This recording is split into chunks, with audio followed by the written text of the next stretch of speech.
ಈ ಕ್ಷಣ ಶಾಶ್ವತವಲ್ಲ.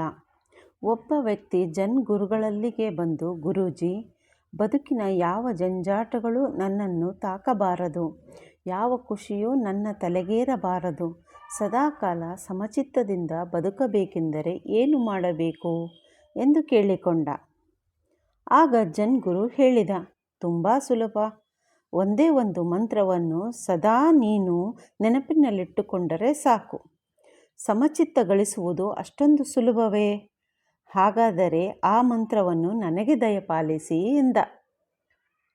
ಈ ಕ್ಷಣ ಶಾಶ್ವತವಲ್ಲ ಎನ್ನುತ್ತಾರೆ ಗುರು. ಹಾಗೆಂದರೆ ಈ ವಾಕ್ಯಕ್ಕೆ ಎಂಥ ಶಕ್ತಿ ಇದೆ ಗೊತ್ತೇ? ಸಂತೋಷದಲ್ಲಿರುವವನಿಗೆ ಎಚ್ಚರಿಕೆಯನ್ನು, ದುಃಖದಲ್ಲಿರುವವನಿಗೆ ಸಮಾಧಾನವನ್ನು ಕೊಡುವ ಏಕೈಕ ವಾಕ್ಯ ಇದು.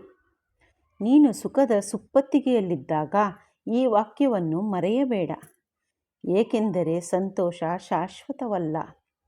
ಹಾಗೆಯೇ ಕಷ್ಟದಲ್ಲಿದ್ದಾಗ ಈ ಮಾತನ್ನು ನೆನಪು ಮಾಡಿಕೊ.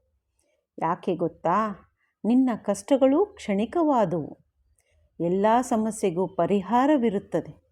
ಸಮಚಿತ್ತದ ಬದುಕಿಗೆ ಇದಕ್ಕಿಂತ ಬೇರೆ ಪಾಠ ಬೇಕೇ ನಿನಗೆ?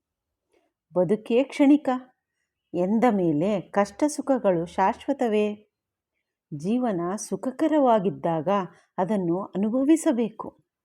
ಹಾಗೆಯೇ ಕಷ್ಟಗಳನ್ನು ಎದುರಾದಾಗ ಭರವಸೆ ಕಳೆದುಕೊಳ್ಳದೆ ಸಮಾಧಾನ ಹೊಂದಬೇಕು ಎಂದು ಗುರು ಅವರಿಗೆ ಹೇಳಿದರು.